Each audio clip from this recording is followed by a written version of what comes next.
Hi, how are you? It's so good to have you here today. This Facebook Live will last about 45 minutes, and we're going to talk about FOG, fog, fatigue, obligation, and guilt. Our special guest is an American marketing advisor and speaker. If you want to find out more about our Facebook Lives, I will leave you the link on the chat box so you can subscribe. Most of them are in Spanish, but some of them are in English. I want to remind you that my company, Excede tu Potencial, has the purpose of helping companies refocus in a positive way their stress and managing better productivity, relationships, and results. And as a transformational coach, I also help successful professionals to release their inner mental jail built throughout life so they can have the balance and the fulfillment they're looking for. So today I want you to introduce you and to present. I'm very honored to have here our special guest, Lorrie Thomas Ross, aka the marketing therapist. She's a transformational marketing advisor and speaker. She is the CEO of Web Marketing Therapy, a full-service digital marketing agency that diagnoses, prescribes, and guides healthy, sustainable marketing solutions. Through Wildwood Women, she helps female entrepreneurs root, sow, and grow businesses that support the happy, healthy, and wealthy lives they want and deserve. Lorrie, it's a pleasure to have you here today. Do you have some opening words to our audience today, please? I just want to say hello, and it's great to be here live with you all. And this is such an important topic, especially as we're going into the holidays and just managing our lives, looking at a new year ahead of us. And I'm really excited to get started.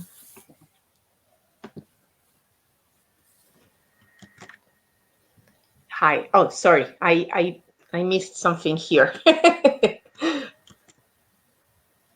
Okay, I'm back. Yes. You hear me, Lorrie? I can hear you. Okay, perfect. So thank you. Thank you for those kind words to the audience. And I want to ask the audience, where are you watching us? Please write on the chat box, where are you from? If you're from the States, if you're watching from Guatemala, if you're watching from other places, I'm always happy to know where you're watching. And the other thing I wanted to ask you is if you have any questions to Lorrie throughout our conversation, please put them in the chat box, and she's very happy to answer them as the time comes. So, to start this conversation, I want to ask the audience, what is it that you do to have a happy and healthier life? Please tell us in the chat box, what is it that you do that's working for you to have a happier and healthier life. And while you tell us that, I want to ask you, Lorrie, what has been the most helpful tool or tools to keep you focused on a happier and healthier life? It's a phrase for me, and I'm happy to share my story of how fog even came into play as we're spending our time together today. But there is a phrase that I use, and it's "that does not work for me."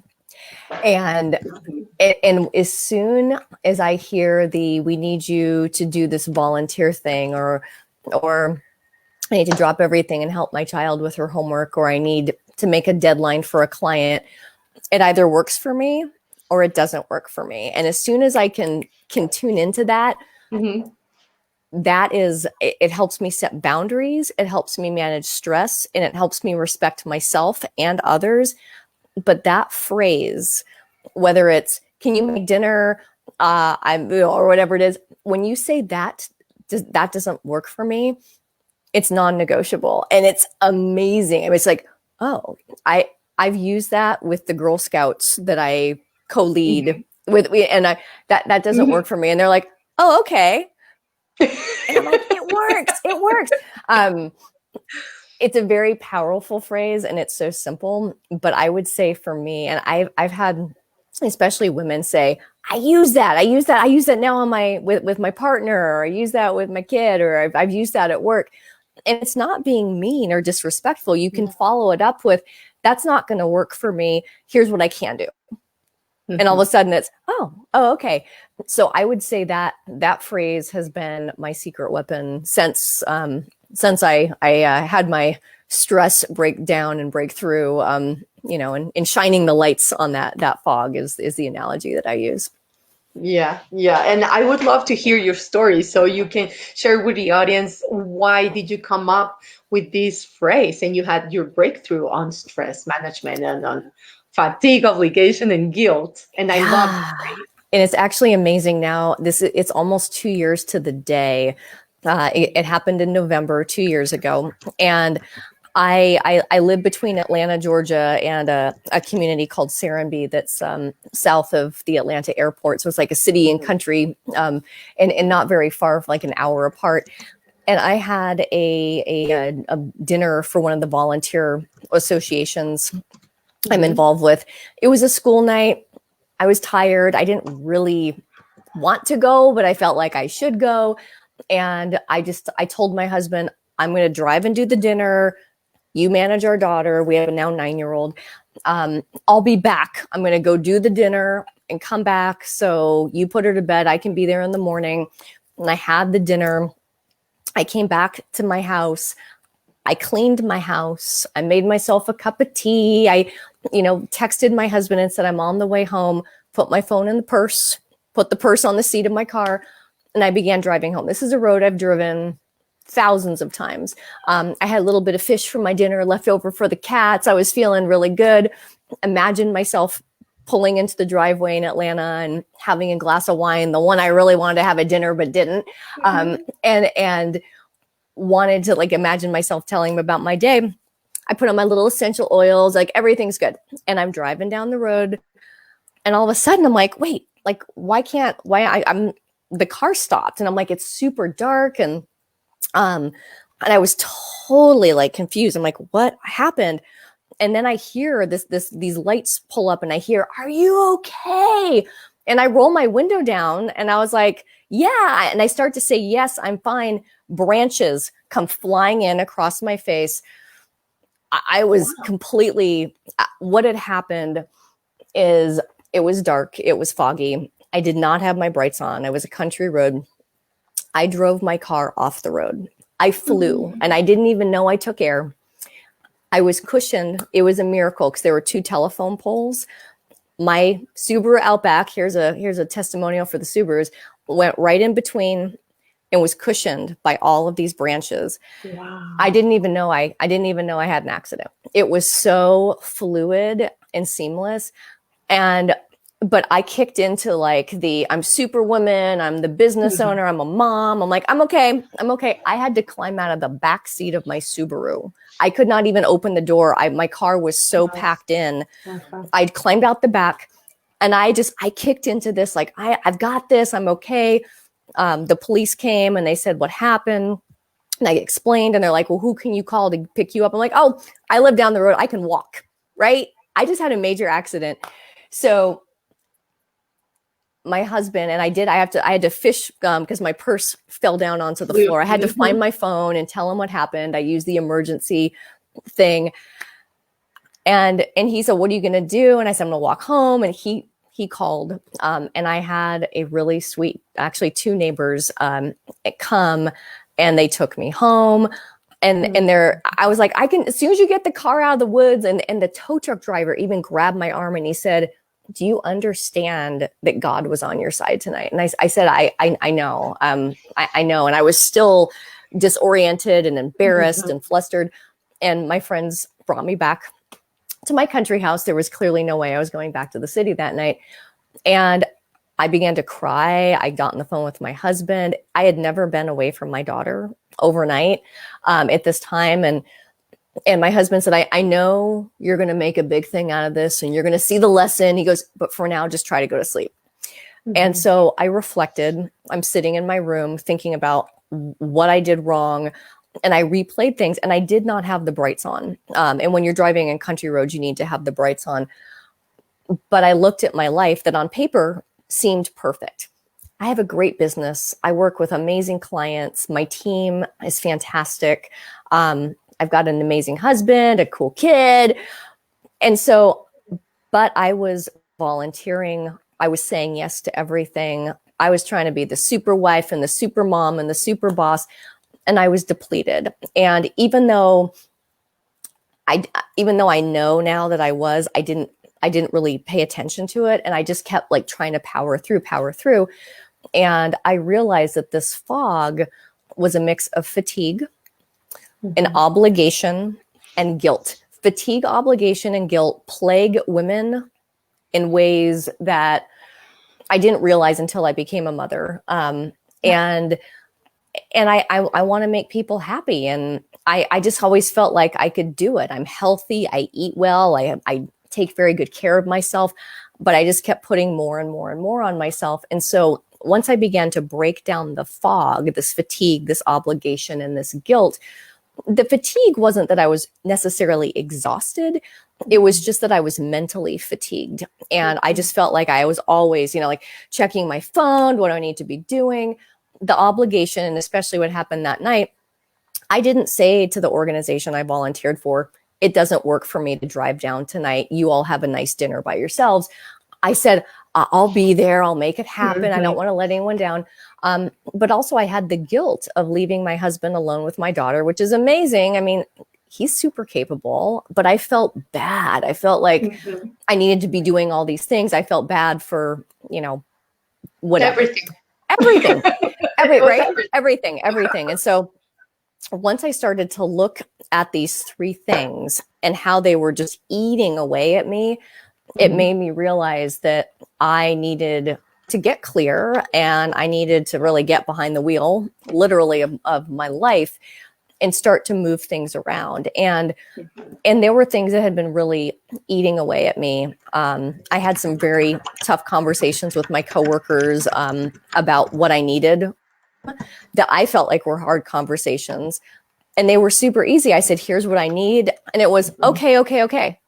What? I said to my husband, look, I work, I'm paying the bills, I'm buying all the clothes for our daughter and the groceries. And he's like, well, do you just want a credit card with your name on it that we share? I'm like, yeah, it was that easy. And one of my ex-husband is one of my really good friends. And I guess almost dying, he's like, I'm going to come visit. And I was like, okay, right. Like, and then all of a sudden I get all this support. But what I realized in this process with the fog is that we don't have to have a breakdown to have a breakthrough. And that when we can just tune in to these three little things and shine the brights and say, wait, why am I exhausted? Why am I feeling this obligation? And obligation for me is my biggest one. I always feel like I need to be helping or giving and I'm getting better at saying now that doesn't work for me. And that is the game changer. And so, I was at a retreat for with an amazing group of women. It was a dinner outing, and I actually am very much the amnivore, the introverted extrovert. I love doing things like this, but then I need to recharge my batteries. And I just said, I need to stay in. And so I'm getting better at learning how to tune in and so, in summary with the fog, there are three things, and we can talk about this more, that we need to do to always stay present to it. And it's having a very clear mindset and having that intention of, I need to stay well, whatever it needs to be, or I need to focus on growing my business. And when you have that mindset, it's like a North Star or guiding light. It really helps out. The next thing is means. And often when I'm teaching workshops about fog or covering this topic, when I'm leading retreats, the first thing that comes up is, well, I don't have the money, or I can't stop working. I need more money. And means isn't just the money. Means can be more support. I had to ask my husband for simple things. I said simple things like, when I say I'm going to go to the volunteer dinner and drive home at night, I need you to say that's a bad idea and you need to stay back. I said I need you to sometimes hold me accountable. He's like, I can do that. But the means can also just be asking for help. It can be emotional support. It can be being in a mastermind group, self-educating, like, we're doing here. And the last piece of the puzzle is motion. And we're always, it's like riding a bicycle. We lose our balance if we don't stop moving. And so being able to keep that up.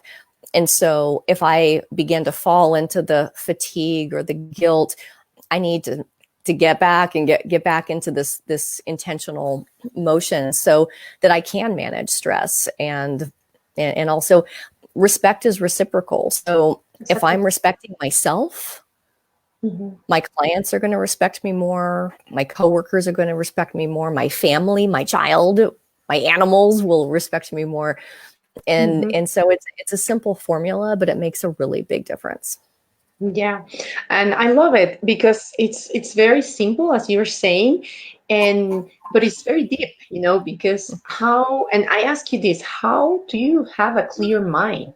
Because sometimes we're just so overwhelmed that clarifying your mind it's almost impossible. What do you recommend in those cases? To know what you want, and it's easier said than done.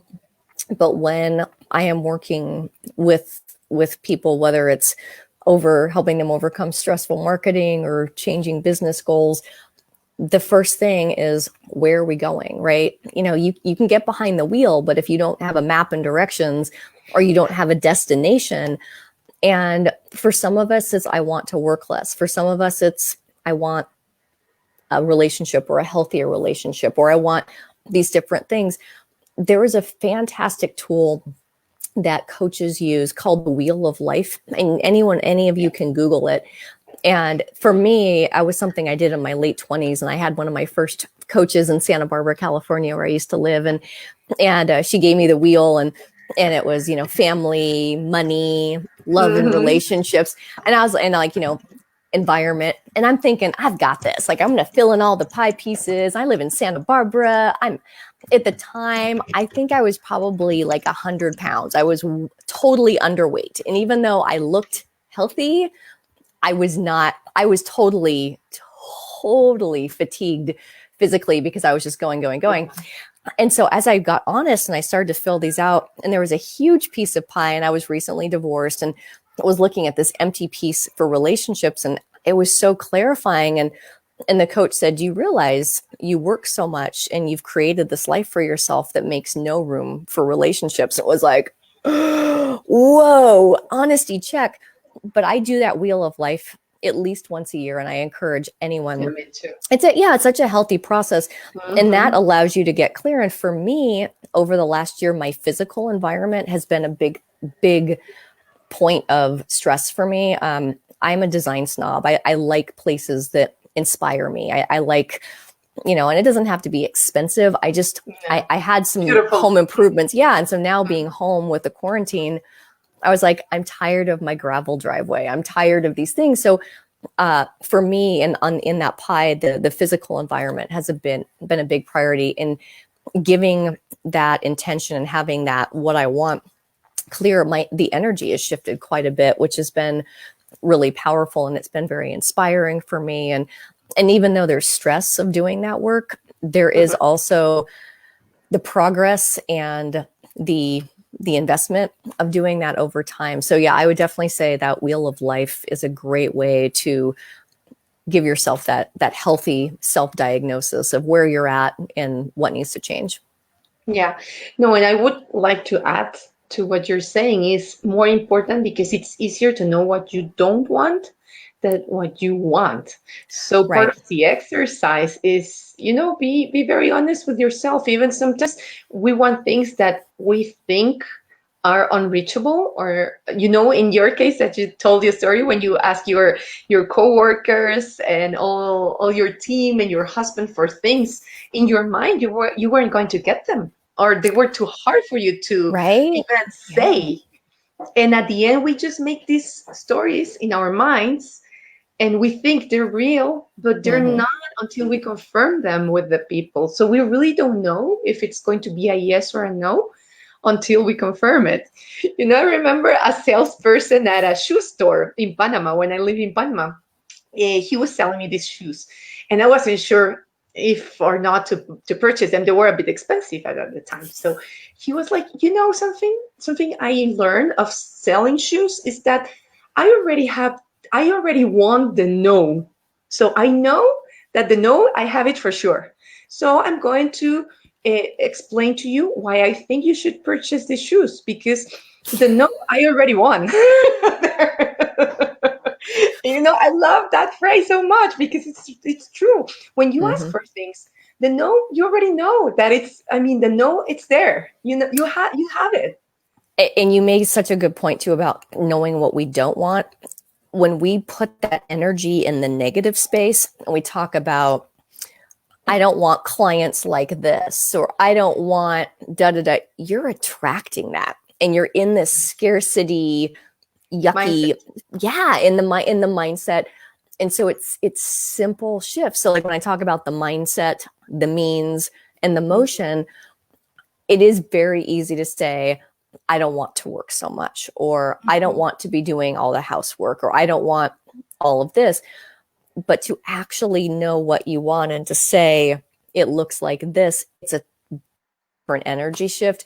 And often it is healthy to take a pause. I find when people go on vacation or they start to walk regularly or do some sort of movement, that it helps to create that space to get more intentional in a very positive way. Yeah, yeah, and I've been noticing that for us, in Latin America, they open up the countries after lockdown between September and October. So some are going crazy, going out, but on the other hand, it's like you're getting more in touch with nature again. You're seeing people that you didn't see all this time. Of course, we need to be very careful, but at the end, it's like you start realizing what you want, and the moments of happiness that you're having and how important they are to clarify what you really want. And sometimes I think all this experience through 2020 has shown us what we want and what we don't want very clearly. Before 2020, it was very clear what we didn't want. I think Mm-hmm. this year has become more clear, even clearer. I don't know if you say that like that, Mm-hmm. what we really want in our lives. So what do you think? I feel like this has given us a forced meditation. Those of us who meditate already are in that. Those of us who may not, some have had this moment of, oh my gosh, it's been so great to be home and to cook. And some are just like, ah, but it's very interesting for me, especially, I'm fascinated by people and I love helping people. And so to be in this state of observation, my introverted side has just loved the quiet and the not commuting and all of those things. So I find that it's given a lot of us an opportunity to reflect or to think about things that we might think we have to have. I can't tell you. We do a lot of work with lawyers and law firms at my marketing agency, and I would say half of them have said, we don't need these offices, or we don't need them every single day of the week. And speaking of knowing what you want, I have a tiny, tiny dog that is dying to come in my office. So I'm going to go grab her super Oh, quick. okay. So, for those of you who started listening to us a little bit later, I want to tell you that we're talking There we go. tonight about There we go. fog. I could hear her scratching at the door. Okay, I'm telling them what we're to the people that join us later what we're doing. So, I'm doing this pause at the moment while you grab your amazing dog. I love her. Say hi. I know. She's like, Hi, what is Cha going? Cha-cha. Cha. She's a sweetheart. So I was telling our audience that we're talking about FOG, fatigue, obligation, and guilt and stress with Lorrie Thomas, an American marketing advisor and speaker. So if you want to find out more about our programs and online trainings, please contact me. I'm going to leave you my contact details on the chat box. So continue with our conversation, like it's very, very hard, and especially I think as women, to set up boundaries. And I want to ask the audience here, do you have healthy relationships when it when you're under a lot of stress, how do you cope? If you want to share that with us on the chat box, we would be happy if you have questions as well to answer them for you.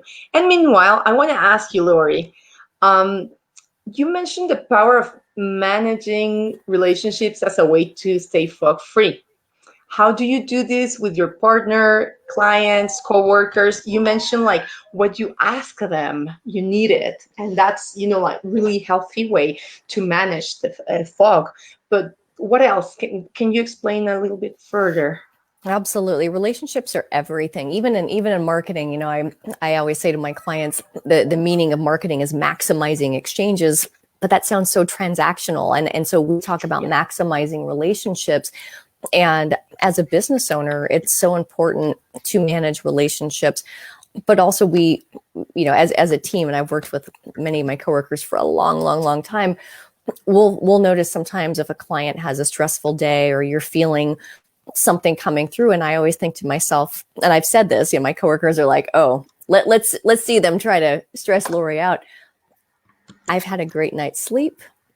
Mm-hmm. I'm hydrated. I have good food in my body. I'm like, bring it. Let's do this. And so it's very important as we look at mindset, means, emotion. I have the means that I need to be well. And so the relationship with myself is strong. And anytime I'm not really taking care of myself, that's when I negotiate the deal, maybe not as well as I should, or say yes to something that may not totally be on my terms. But to have good relationships with others, you of course have to have a good relationship with yourself. But like I say, it's funny now as a parent, I find the advice I give to my daughters when I'm giving to everyone else, I'll say to her, someone has to be the bigger person, right? If you're in a challenging relationship, someone has to say, this is not working, and here's what needs to change. So to manage relationships, it is important to get in the driver's seat, right? Looking at my driving in the fog analogy, it is so important to be able to say, here's what needs to happen. I had a client years ago, and she was a billionaire and was used to everyone saying, yes, yes, yes. And my job is to be great, not nice, not nice. And so, that's why I'm the marketing therapist. Sometimes I make people squirm. Sometimes they'd be like, ah. And she was really, really, really, really, really assertive. And I finally, and it's not the way I choose to operate, but I had to get aggressive and I had to say no. And I had to be like, I felt like a monster, right? Okay.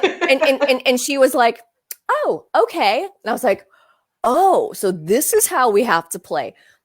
But it's important and the thing with relationships, the root of success in all relationships is understanding. That doesn't mean you have to agree. Exactly. And it's not making assumptions. Like, we can't mind read. We're all in our own dream, and we're all going through life with our different stories. Try to deal with an irrational person, right? Like, forget about it. But if you can understand this person is irrational, or this person just lost their job, or, just to be able to have that empathy is very important. And and so when it comes to relationships, sometimes there's times when you got to burn that bridge all the way down to the ground, but there's also times when things can be handled in a way that are mutually beneficial. But someone has to be the bigger person, might as well be you, and someone has to get in that driver's seat and say, okay, we're going to change course. And we are all different. I have a very niche, small, sacred group of friends that works really well for me. I'm not the person that has hundreds and hundreds and hundreds of best friends. I don't do a lot of small talk. I like really intimate conversations. And so I figured out what works well for me. And so that helps me when I'm spending my time and my energy, but also, especially in this time of quarantine, it's also given people time to cut. I mean, think about, because you can't physically, a lot of us can't physically go travel and do things.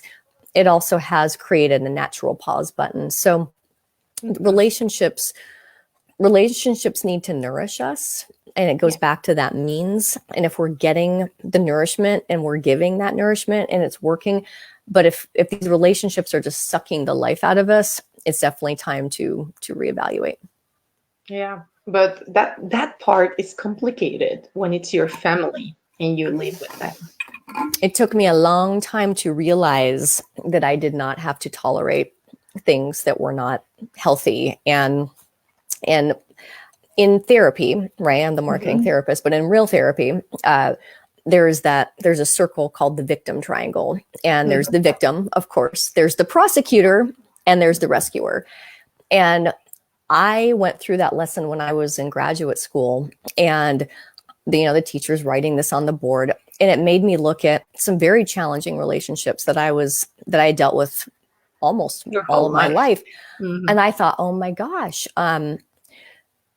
if I am always the rescuer, I'm sorry, let me fix this. But then all of a sudden I'm in this, but then I'm in the circle, and then I become the victim, and then I'm getting prosecuted. But what I've learned, and what the victim triangle lesson tells us, is that the only way out of that triangle or circle, or however you want to look at it, is to be the prosecutor. And when I learned that, it was like a brick thunking me on the head. So what it means is that the way out of a victim circle, triangles, whatever, is that you have to go out, and it's not pretty. No, it's and not. As soon as I had that realization and I was able to accept that and understand that, then it allowed me to say, okay, it's not me. But what's funny with the victim triangle is that you can have that triangle all by yourself. You can be the victim, you can prosecute yourself, and then you can rescue yourself. Let me go eat a chocolate cake by myself. And you can have the victim triangle all by yourself.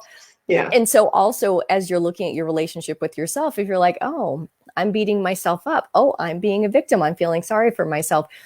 And so to look at that. But yeah, there have been times where I've had to be the prosecutor to get out of an unhealthy relationship. But it goes back to the obligation.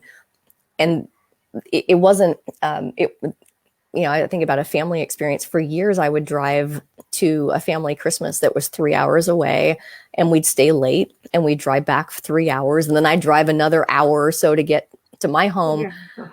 And I was like, maybe when I was 13 years old and I was in the backseat of the car and I didn't have control over that situation, but to look at my life as a married woman, I was like, oh, I don't have to do this. And as soon as I said, we're not going to go this year, it's too much. And no one had offered for us to stay with them. And I wasn't making enough money at the time to get a hotel or whatever. And so as soon as I started cutting these things, it was like, oh, like I remember saying to my family who are all married and successful, we don't need to buy gifts for each other every year. Why don't we just buy gifts for the kids? And these adults were like, what? And I was like, I'm saving you all so much time and money, but I had to be the prosecutor. In the first year, I didn't buy the gifts. And I said, no, we agreed. And then I watched a few years later, and then it was like, oh, we got all these great gifts for the kids in the shift, but someone has to be the bigger person. That's true. Yeah. And it's hard. It's complicated, especially if you've been, I see it more as a circle, because I think it's kind of like the hamster wheel, that you're either in, the victim, the prosecutor, Totally. then again and again. So, Totally. and it's very complicated when you have a dynamic like that for your entire life with your family, to change that. Because when you start changing it, people get angry, because like, why are you saying no? You always are the one that do this and that. Now, why are you saying no? And like, because it doesn't work for me. So I love your phrase. I think I put it on the chat box because I think it's very important. And as you were saying, it's not about confronting people in a negative or in a bad manner. It's saying, it doesn't work for me. What works for me would be this, or I'm willing to do this. Because you're not saying no, I don't want to do anything, or I don't want to have to do anything with it, or whatever. It's just this, exactly what you're saying doesn't work for me, but what would work for me is this. And sometimes you don't even have to say the words, that doesn't work for me. You can, but you can think to yourself, ooh, yeah, that's not feeling right. And what you can say is, what I am able to do is this. And so I am very comfortable, and I am called by my coworkers the no fun lady, because I find that often, a client might say, we're going to spend money on this advertising. And I might say, not until we do this first, or your website's not ready. Let's do this and this. And I always feel like I'm the oh, she's no fun. And so they call me the no fun lady. And sometimes they're like, we need to be the no fun lady on this. And my daughter, of course, there's moments where I'm the no fun lady.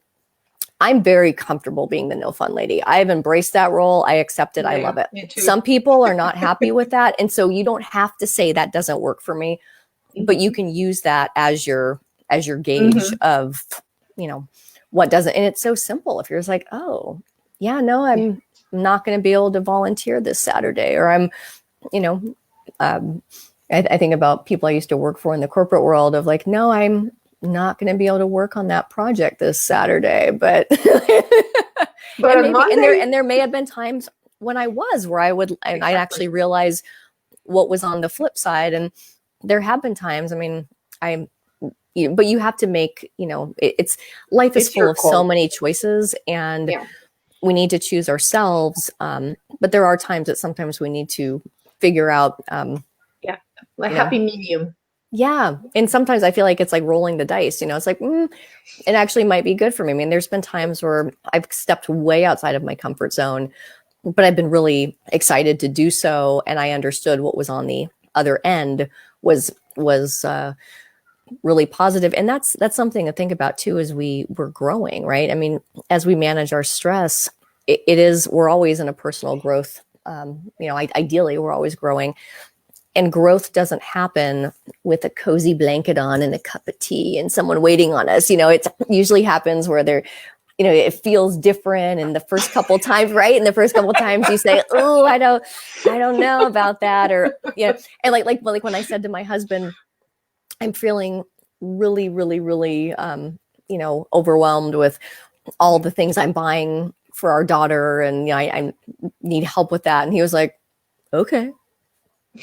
What's the problem? But I had to kind of grow, and I was like, oh, yeah. So now I'm like, and now I need a new kitchen. No, I'm not like that. Yeah, but no, I get your point. But it's that, and have that.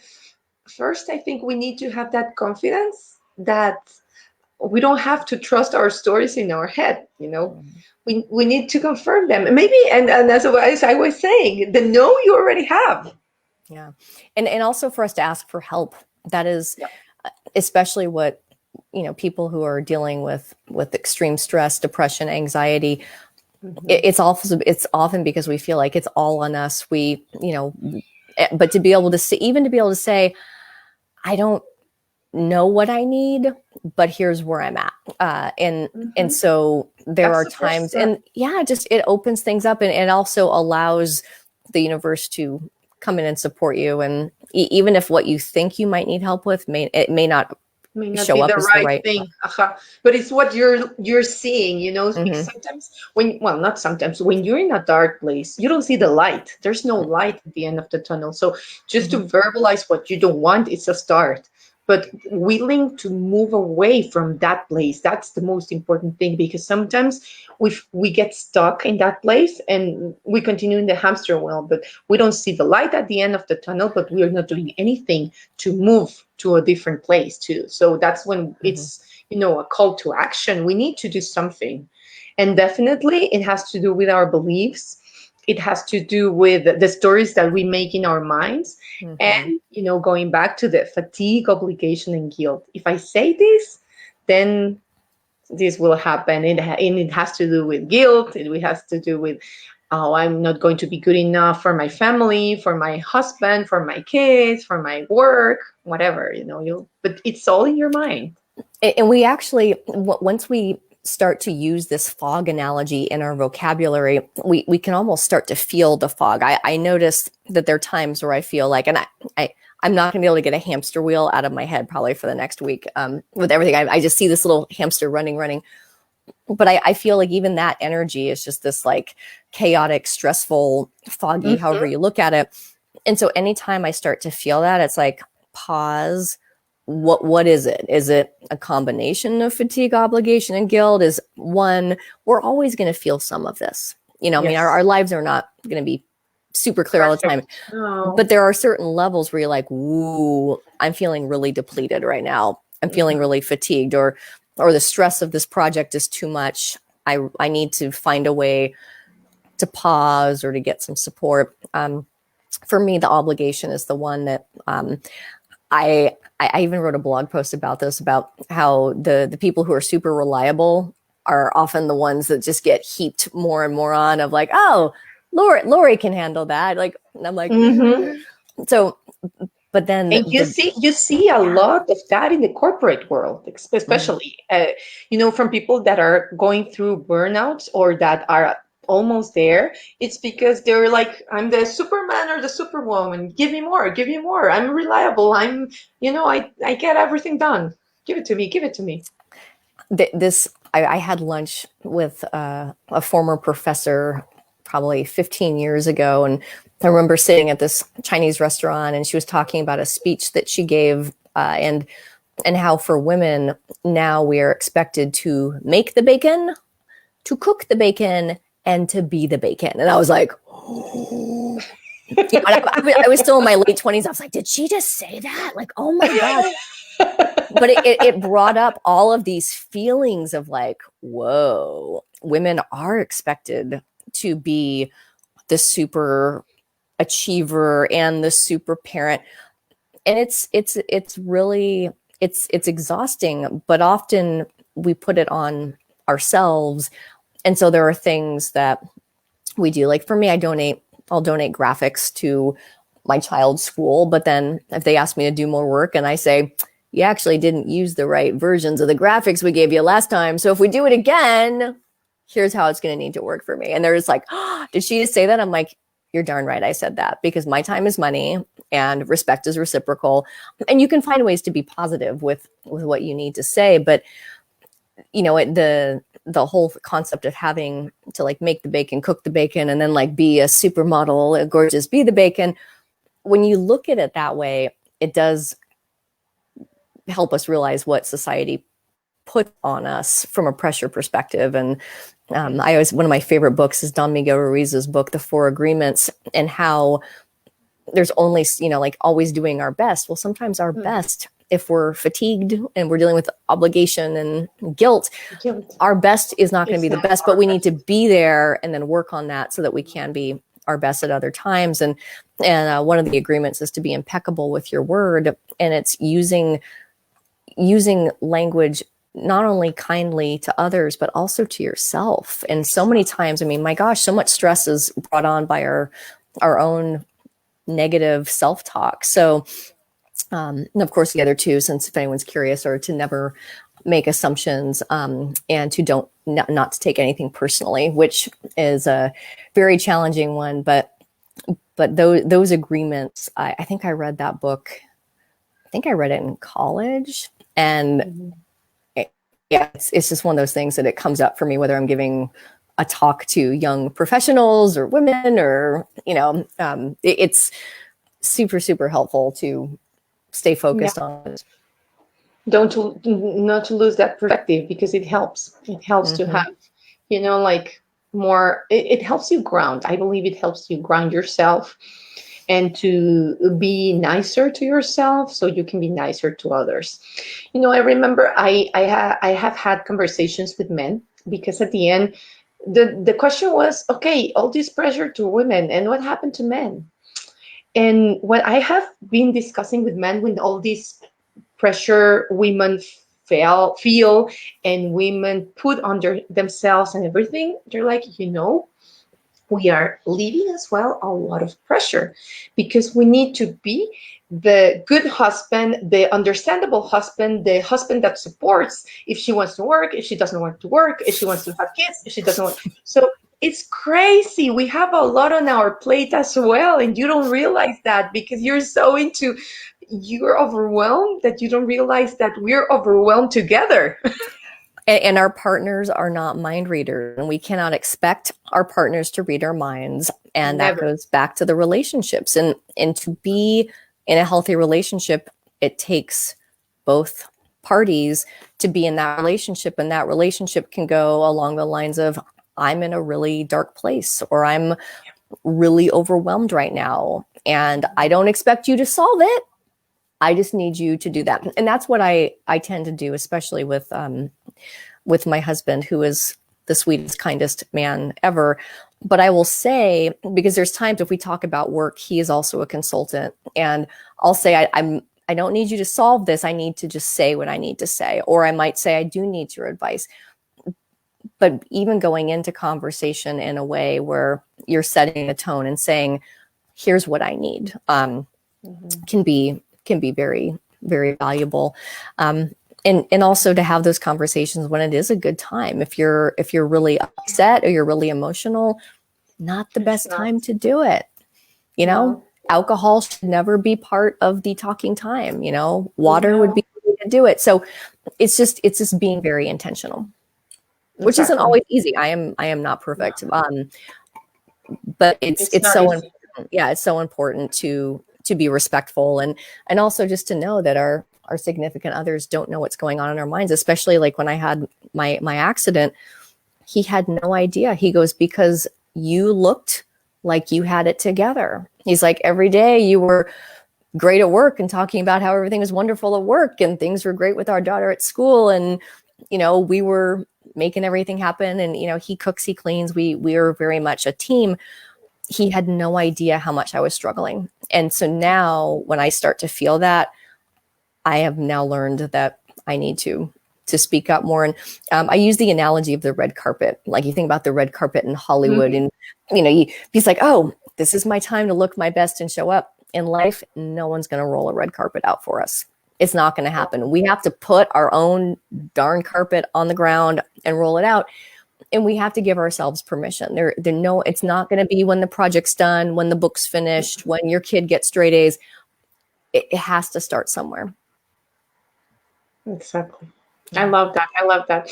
And I don't know if the audience has a question, but I think we're wrapping up. I think it's been a great conversation, Lorrie. I'm going to leave all of Lorrie's contact details here in the chat box, so you can get in contact with her.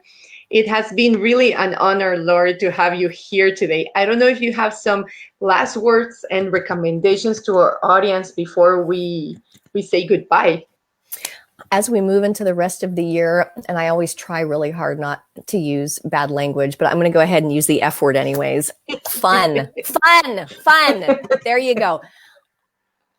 We don't have to be 5 years old to have fun. And especially as we look at the holidays and everything that's going on, giving ourselves that space to have fun can really start to open the fog. Fun is light, right? Fun is light. So allowing that light into our lives in different ways. And it can be those little small things that make a big difference. But I absolutely invite you to reach out. And if you have any questions, or if there's anything I can help you with, or any directions I can point you, I'd be more than happy to help. Excellent. So thank you, Lorrie. Thanks a lot. It was a pleasure having you here. It's been a great conversation. I think our audience has learned a lot of your experience and what FOG means and how we can integrate that into our lives. And I love the phrase, this doesn't work for me. And you, as Lorrie was saying, you don't have to say it to the people, but you have to say it to yourself and see how you can come up with a solution so you can do something different that really works for you. So thank you a lot for being here today. I wish you a great night and a great weekend, and hope to see you again next week. So have a nice evening. Bye, everyone.